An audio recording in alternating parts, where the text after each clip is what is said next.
Good afternoon. Thanks for joining us today. I'm Claire Dufour. And I'm Abby North. Here are some of the stories we're following today from the On the Record newsroom.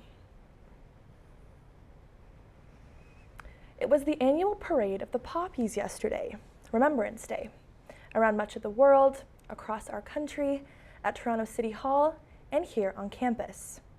We're joined by OTR reporter Bashair Ali. Thanks for being here, Bashair.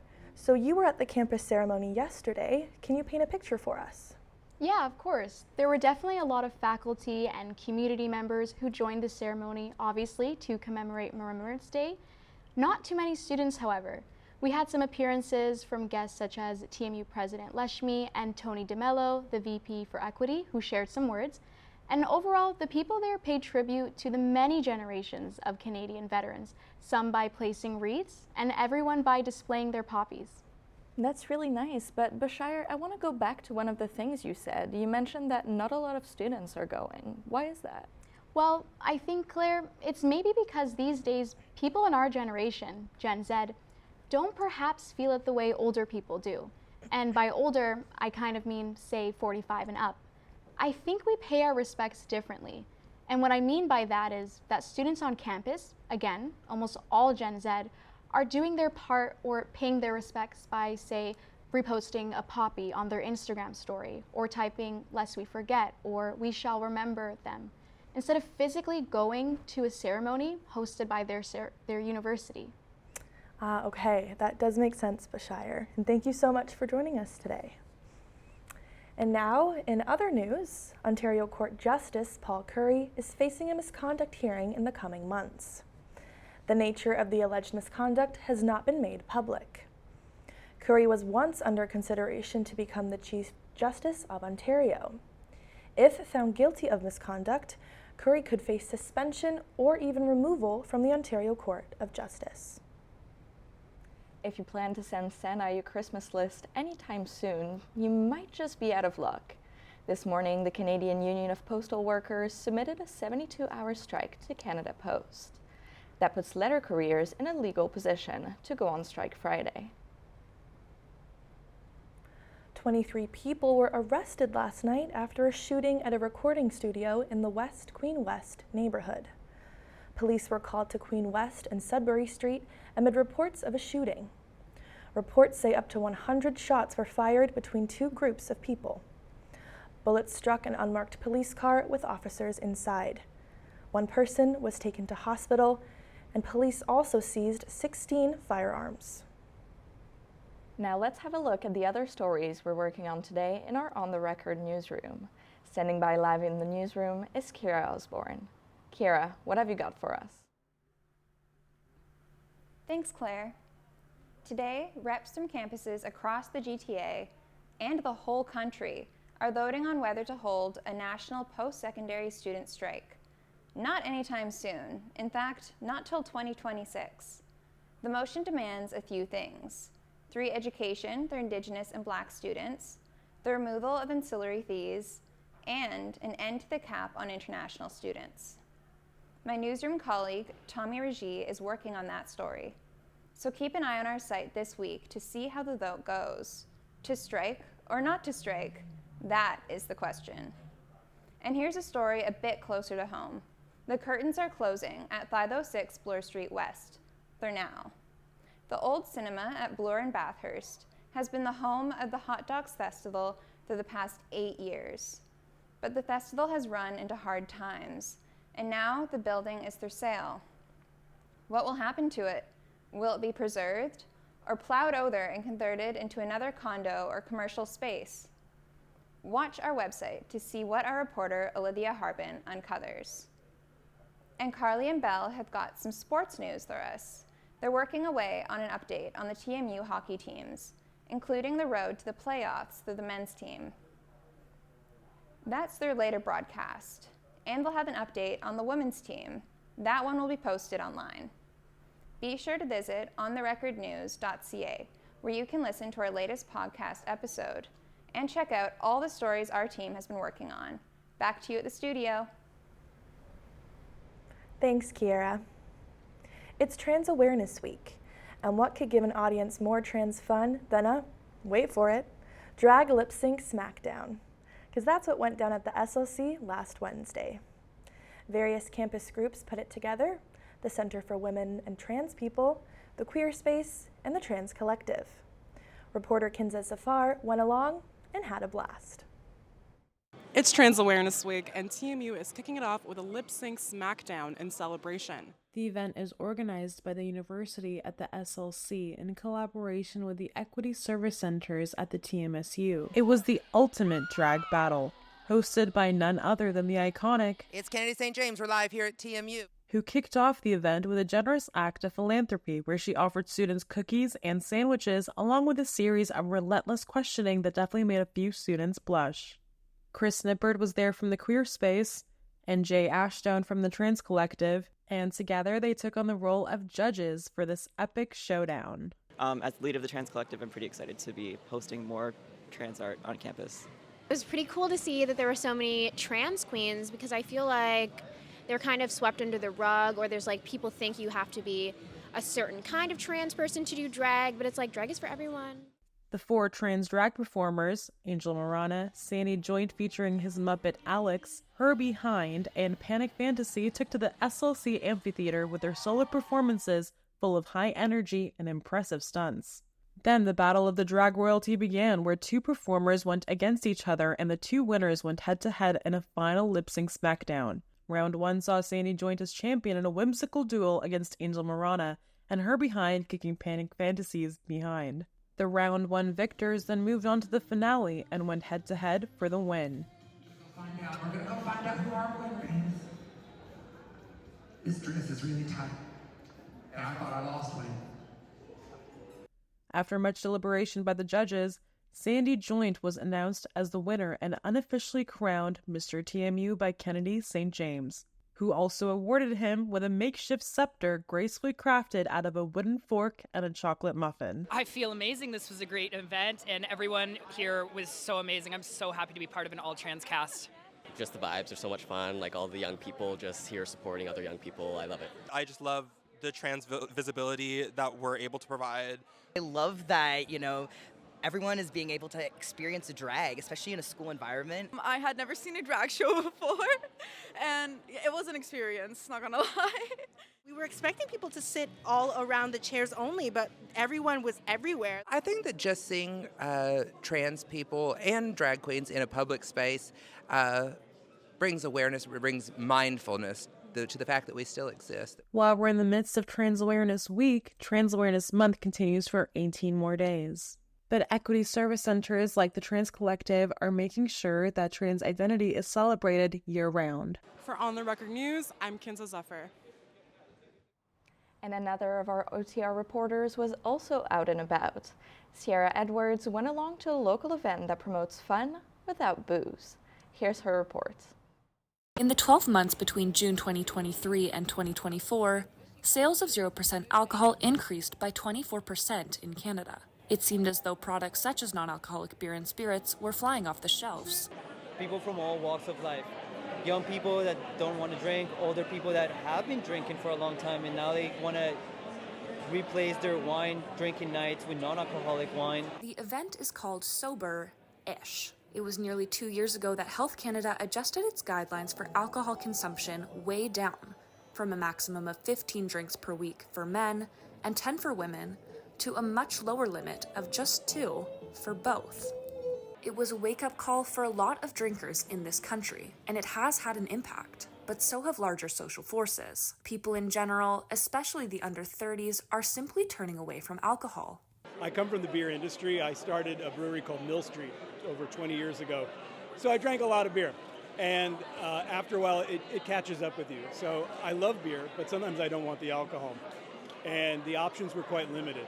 Whether or not he knew it at the time, Abrams was on the very leading edge of a trend. So I approached my old colleague from Mill Street, Rob Doyle. He's the brewmaster. And he started coming up with recipes. And then COVID happened. So we spent the rest of COVID just meeting up every month, coming up with new iterations and perfecting our recipes. Young, old families, and even some furry friends attended the event to taste and learn more about non-alcoholic drinks. People are just kind of like realizing the impact of alcohol and like recovery, and people in Toronto want to be active, like my friends and I, like we are active, so being hungover is kind of going against how we want to continue living. Some research shows that around 3/4 of those who buy non-alcoholic beverages do so occasionally, while still having the odd drink of actual booze. Cheers, Toronto. For On the Record News, I'm Sierra Edwards. And now to a story of rats.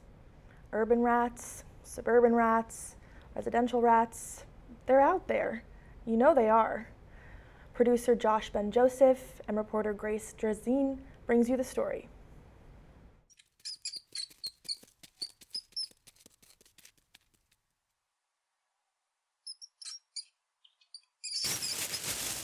A tale as old as time of man versus beast. Just that, Toronto's battle with beasts has been with furry little critters that we only know too well.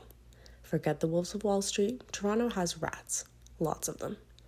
Orkin Canada has once again given the city the dubious title of Canada's rattiest city. We reached out to Orkin researcher Alice Sinia to tell us a little bit about why Toronto is still leading this rat race. Almost every year, Toronto comes on top as number one. Right. And there really is several reasons for that. One of the reasons is really population. So if you look at Toronto, Toronto is a very densely populated urban center. Director of GTA Toronto Pest Control, Sidra Vance, told us a little bit about how the never-ending construction nightmare in the city is a contributing factor to this problem. So especially Toronto, there's a lot of construction there. So it disturbs their natural habitat, and that's where then they get into residential properties as well as commercial properties. Vance set us up to shadow a pest control company in action to see how this problem can be identified and solved. That fence line, okay, and a lot of them over at my boat. While no rats were spotted on the property while we were present, Chowdhury showed how they get inside in the first place and how he goes about catching them. This time of the year, like any door left open, especially if there's any hole outside the house and your walls, any garage door left open, okay, they get inside. Very important to wear the gloves because they smell the human scent. It's also safe for you, don't touch the chemicals directly, but they also smell the human scent. Okay, so especially rats are very picky. There, okay, it's a rat bait station, so rats and the mice, they smell the scent, okay, like a food inside. They go after it to the hole, okay, they eat their portion, and then they run out and they die. This problem is prominent in the city currently. Sidra does see a light at the end of the tunnel. There will be a surge, so everyone would take proactive action, which people are taking. They're not, like, no one wants to live with a mice or rat inside their house.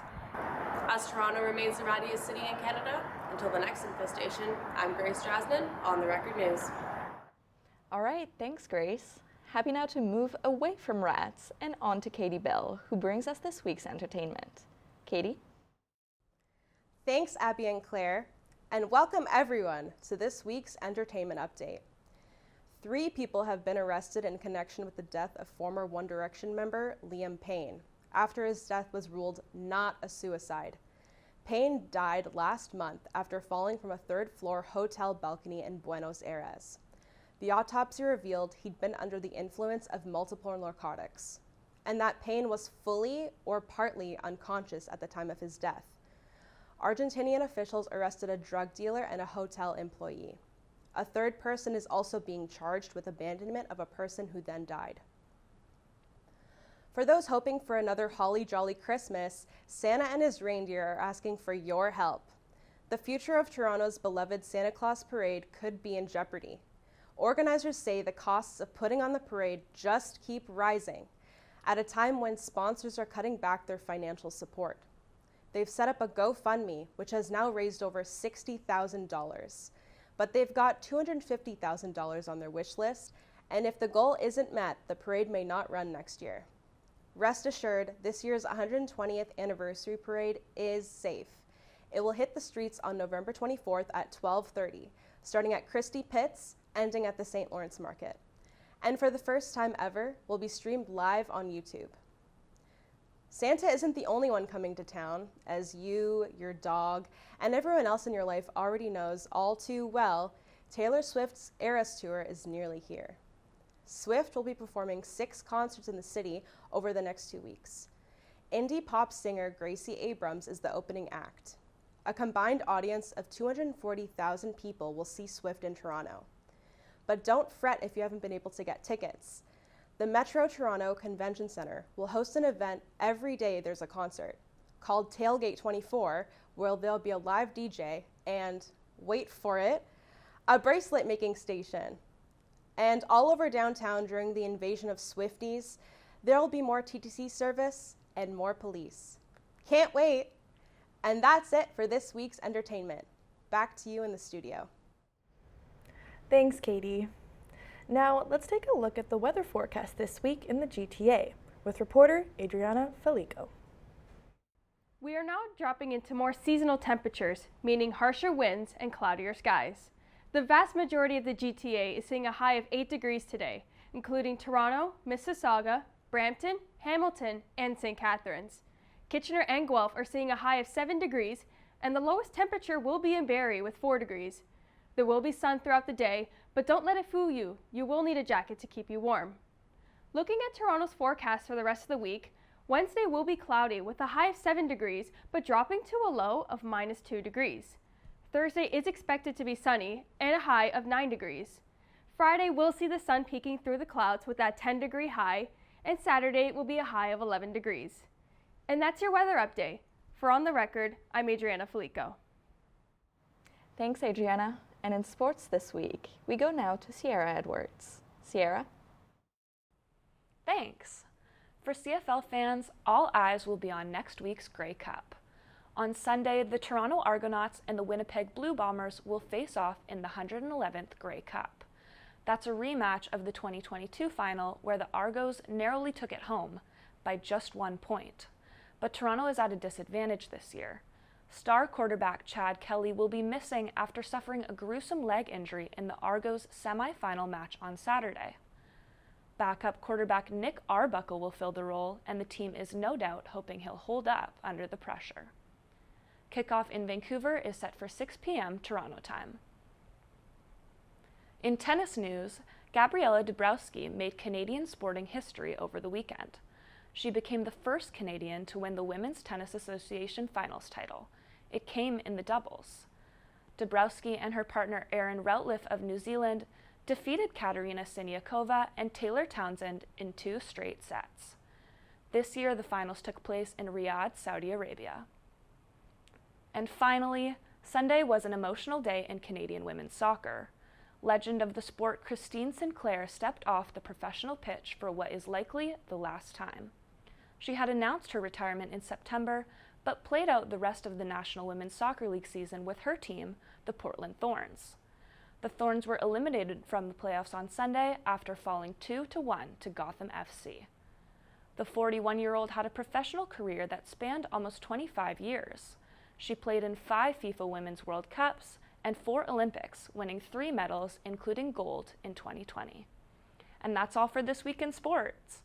Back to you, Claire and Abby. Thanks, Sierra. And that's all for On the Record this Tuesday, November 12th. I'm Abby North. And I'm Claire Dufour. Join us for On the Record next week as we round out the latest stories from the OTR newsroom. And for the latest 24/7, visit our website, ontherecordnews.ca. Have a great day.